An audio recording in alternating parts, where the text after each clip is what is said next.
I look like I'm being sophisticated and drinking tea, but actually this is filled with Lucozade because I have yet another cold. There is no escape. Lucozade will get me through.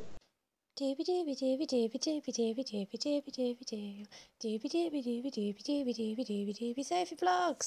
Hello lovely people. Today I am responding to a video that I posted many months ago, which was the 10 lowest rated books on my TBR.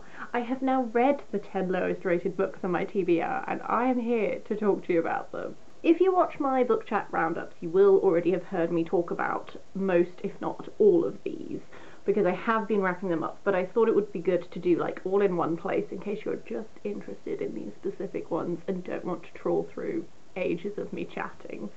So, I'm just going to go through the books in order that they were from, I was going to say from highest to lowest, but you know, within the lowest spectrum, highest to lowest. I think what will particularly show you whether I liked these books or not is whether I still own them, because I get rid of a lot of books, and I've got rid of a lot of these. I don't have noted down what these books were actually rated. If you are interested in knowing what the actual ratings of this book was, I would recommend you rewatch the original video I posted, which I will link in the description down below. I just took a screenshot of the list that I wrote at the time, and we're just going on that, because the brain, I don't have enough brain to go and check all of these again. But the 10th lowest rated book was Gluck, Her Biography by Diana Souhami. I actually really enjoyed this. Gluck is an artist who, I was already familiar with Gluck because I actually watched a documentary on her on BBC iPlayer, but I was really interested in learning more about her because that documentary was focused on the fact that Gluck was really, not only did she dress in men's clothes, aka like suits, during a time when that wasn't a thing that women did, but she also did have same-sex relationships with women. So the documentary I watched was sort of looking at her gender identity and discussing, like, you know, with figures who don't use the same vocabulary that we use for gender identity now, how do you explore those in a way that is exploring their nuance, and essentially it was like, it's kind of hard to draw an opinion on whether what her gender identity was, but suffice to say, she was definitely didn't conform to gender expectations at the time. This was really interesting because I was so excited to learn more about her as an artist and her work. What I found really interesting about this is it showed you how much she was so contradictory. So on the one hand, she defies all of these expectations of like how women should present themselves, the type of relationships women should have with other women, stuff like that. But also she was quite conservative in many ways, and I think her brother was literally a conservative politician. I'm not sure if I would necessarily like her as a person, because especially a relationship towards the end of her life, she could be quite controlling and dominating and stuff like that. But that is sort of like the nature of people. People are not inherently like a saint, like an angelic. So I actually thought that this was a really good biography. I would be interested to read more of Diana Souhami's biographies because I know she specialises in biographies of queer women, so I'm very excited to try more of her stuff. And actually, I thought this was really good. I wondered if it had a lower rating because, if I can remember right, not that many people had read this. It's one of the ones that had less ratings rather than lots of ratings that were all telling it was bad. So it was, and also it's not a terrible rating. None of these books were below a 3 point something, so they're not horrendous books. It's just, of all the books I own, they are the ones that were least highly rated. But actually, thoroughly enjoyed this one. Thought it was really, did what I wanted it to do, which was good. Coming in at number 9, we immediately run into one of the ones that I don't have anymore. So number 9 was Mastering the Art of French Eating by Anne Ma, which I did start, and I didn't even class it as DNF'd on Goodreads because I only got really into the introduction. Essentially, I wanted a book that was a bit more about the food and stuff, and what I was getting in the early pages of this book was a lot about Anne Ma, and her husband is, I think, in the army, I think that's what he was, and like, they needed to move all over the place for France and blah blah blah. She was just talking a lot about how much she missed her husband, and I was like, I don't really know who you are, so I'm not hugely invested in you missing your husband, which sounds callous, but you know, like opening pages of a novel, I'm like, I don't know who you are.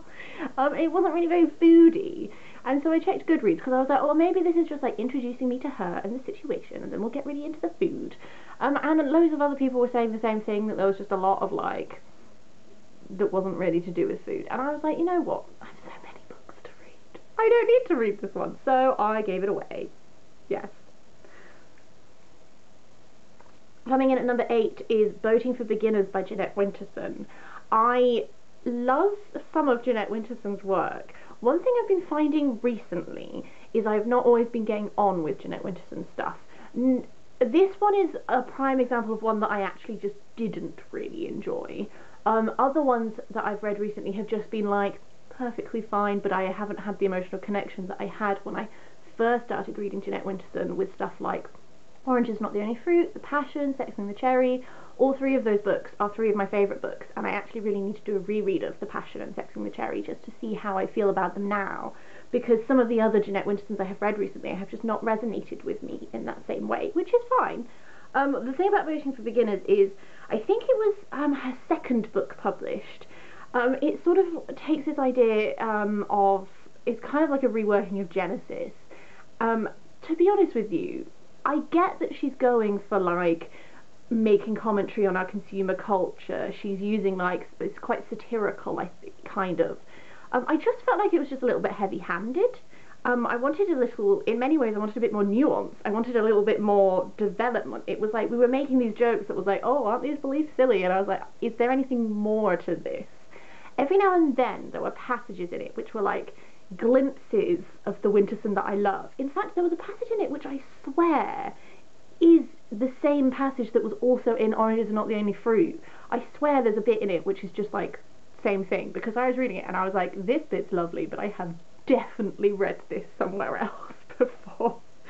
So on the one hand, a bit disappointed because it was just like, I had to sort of push. It's a very small book and I kind of had to push myself to finish it because I was like, I'm not really feeling this. But on the other hand, I always do find it interesting to compare an author's early work with their later work. So that is like an interesting aspect to it. It's just, unfortunately, it did not work for me. And I can see why it's one of her lowest rated things. Coming in at number 7 is a beast of a book. I'm going to put my mug down to hold it. The Faerie Queene by Edmund Spenser. I read this for over a year. About a year and a few months, I think, because I kept putting it down and then not picking it back up again. This is a Edmund Spenser was writing during the reign of Elizabeth I. This is an epic poem, which is it's supposed to be like the English epic poem, blah blah blah. It's about fairies and knights and all stuff like this. To be honest with you, I actually had quite a fun time reading this, but I don't know if I would read it again. In many ways, I'm keeping the book as a testament to the achievement I did.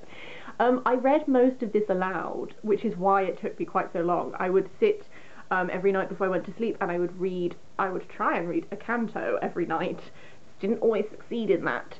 So I read most of this aloud, which is that was an interesting experience because it is Elizabethan English, so it is occasionally, I found reading it aloud actually really helpful because it made me actually, sometimes you see a word written down and it's spelt how it was a while ago and you're like, what is this word? But then when you speak the words, they still sound the same. So I think that helped a lot. My favourite bit of this was Britomart. I think I've remembered her name right. It's been a while. But essentially, a lot of this occasionally gets a bit samey because it's like, here's a knight, here's some stuff about the knight is going on this quest, there's a fair lady, the knight has to save the fair lady, here's some monstrous stuff. But Britomart is a lady knight who essentially like defeats all the other knights in combat, and I just thought Britomart was really kick-ass. And to be honest with you, I would love an adaptation which is like Britomart saves little princesses, marries princesses, frolics around fighting other dudes and being like, yeah, I'm better than you. So that was my favourite part of this. It's a bit of a chonky beast, but I am glad I read it, and I don't think I'd ever reread it the whole way through, but I might dip into certain passages again. So that one, I can see why it's lower rated, because not everyone's gonna get on with this beast of an epic poem, but I am glad that I read it. Coming in at number 6 is The Party Dress, A History of Fashionable Occasions by Alexandra Black. I thought that this book was fairly badly put together. So it was a big book which was tracing the history of the party dress and split into different categories, so like masquerade, weddings, stuff like that. My main issue of it was very much of its time. It was like a mid to late 2000s published, and some of it wasn't as in-depth on fashion history knowledge as I would have liked. There was some general stuff, but I wanted a little bit more meat. And then the way it was formatted was there was a lot of images of stuff that didn't relate to what the text was talking about. And a lot of the big images in it were mid-2000s fashion pieces, which is not my favourite period of past fashion, partly because it was when I was like growing up and I have haunting memories of the types of things that we would wear, and it's just like, oh no. But also, I just feel like it would have been a lot better if the fashion photography and illustrations related to what the text was telling me about, because I felt it was very disjointed having to read the history and then before I turned the page pause to read the small bit that's about the picture which has nothing to do with this, which is like, and it was a bit of a jumble for me, so I got rid of it because I don't like it very much, and I can see why it's lower rated. Also, very few ratings, not a lot of people have read it. Then it was Indigo by Marina Warner. The thing about Indigo, I couldn't see it on my shelves, but I could have sworn I didn't give it away. Maybe I've lent it to someone, I can't really remember. I need to keep track of this. Indigo by Marina Warner is sort of like rewriting back at the Tempest. I think there were things I liked about this. I felt it was a bit overly long, which sort of meant that at points it dragged and I sort of had to push myself to read through it. I felt like there's sort of two main plot threads going on, and the thread that is like reinterpreting Ariel and I've forgotten the name of the woman who is like the witch who looks after Ariel. I can't remember her name. It begins with an S. Oh, brain blank. But this sort of rewriting, framing it from the perspective of those characters rather than like Prospero and Miranda and stuff like that. That plotline I thought was really good. There was a plotline which was set in more contemporary times, which was focusing on I just didn't like any of the characters in this contemporary plotline. They were all very spoiled and stuff like this. So if that bit had been shorter and this bit had been the main chunk of it, I think I might have liked it a bit more. As it was, I had some mixed feelings, but it's one that I'm not sure if maybe I should have read it at a different time or reread it or something. I don't know. I have mixed feelings on that, and I can see why it might have a slightly lower rating, because I think other people, from looking at other Goodreads reviews, also have mixed feelings on it. And then that was followed by the Pendragon Chronicles, edited by Mike Ashley. This is a compilation of short stories that are all inspired by the story of King Arthuriana. I actually really enjoyed this one. I found it really interesting. It was published in the 80s. I wasn't familiar with pretty much any of the contributors, but I was so interested to see how each person interpreted different parts of Arthuriana differently, because, you know, we have in our heads an idea of what the story of King Arthur is, but it is one that has been honed down for hundreds of years, because actually, like, there are different traditions of King Arthur, there are different, you know, there are stories that contradict each other and stuff like this, different interpretations of the same people.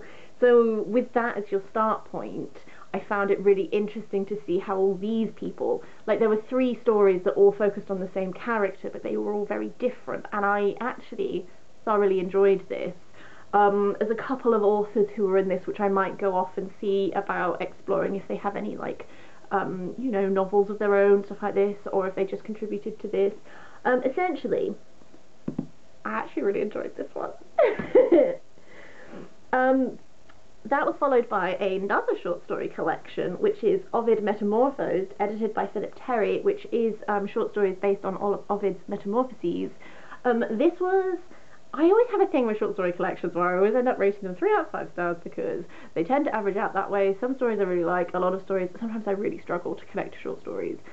This one there were 3 stories in this that made it worthwhile for me. I struggled a little bit at the start because some of the earlier stories highlight quite a lot some of the misogyny that is in the original texts, which is not a critique of, like, the stories necessarily, because if it's there and you're adapting it, it is still there, but it's not really that fun to read. Whereas there were 3 short stories in this which I really liked that sort of made me glad that I read the whole collection, and it's why I've kept the whole collection for those 3 short stories. The penultimate book is another short story collection, this time based on opera stories. This is Midsummer Nights, which is edited by Jeanette Winterson. I don't have this one, and I thought I'd kept it, but maybe I have also lent it out. I really need to remember these things more. Midsummer Nights, the Jeanette Winterson story in it was my favourite because I just thought it was really well done. I had mixed feelings about this one, more so than the previous two. There were a lot of the short stories which just didn't really connect. I didn't connect to personally. I didn't think that they were necessarily badly written. It's just, you know, you just read something and you're like, I have read a thing, but I have no, it's not inspired me or connected to me or anything. And that's, you know, my own thing. I think if you are someone who is interested in opera, maybe give it a go. You might find it more interesting than me. And it was interesting to see how different authors interpret these opera stories differently, and how many people are very, very loyal to the events in them, and how many people tend to go off on their own thing. It just wasn't my favourite short story collection of all time. The final lowest rated book on my TBR was The Feed by Nick Clark Windo, which is sort of like a science fiction, kind of post-apocalyptic-ish. Essentially there is this thing called the feed, which is in everyone's heads, and one day the feed goes down, and then it sort of flashes forward in time and shows you like how that has affected the whole of this society. Our main characters were living in this little commune with some other people, just trying to, like, you know, get through every day, and their daughter goes missing, and they go and try and find their daughter. The thing about this book is I got really, the second half of it was much more interesting to me than the first half of it, only because some really interesting ideas started to develop. I was really enjoying exploring those. The ending I kind of liked, but I wanted a little bit more, I think. On the whole, I see why this one is slightly lower rated, because I do think there is sort of like two different threads going on here, and one of them was much more interesting to me than the other. Also, character-wise, some of the side characters, particularly like our main character's wife, stuff like that, also not very well fleshed out to me. That said, I think as a first novel, it is very promising. So I got the copy of the book because I went to this author event where bloggers went, and then you got to take some books home, and it was really great. But a lot of the people there, it was their first novels, and I think as a first book goes, there is a lot of potential, and I would be interested in seeing other things that Nick Clark Windo writes. I just also do understand why this one is lower rated. That said, it is still a 3 point something. I don't remember the something, but none of these were below a 3-star, and for me a 3-star is a solidly enjoyable book. So I don't think any of these were terrible books, and in many ways it's quite a nice testament to the quality of my TBR pile that these are all the lowest ones, that actually I had a really interesting time reading them all. If you've managed to get this far, first of all, congratulations. Second of all, would you be interested in me doing this again? I have recently done a top 10 highest rated books on my TBR video, which I will also link down below. So I am going to read my way through the highest books on my TBR, and I will do another one of these wrap-ups when I've done that. But when I have done that, would you be interested in me doing another lowest? Or are we like, we've done this? I don't know. Let me know in the comments down below. Otherwise, I'm going to go drink some more Lucozade and roll around in a duvet. So I hope you're having a lovely day and are feeling less full of cold than I am. And I'll see you next time for something different.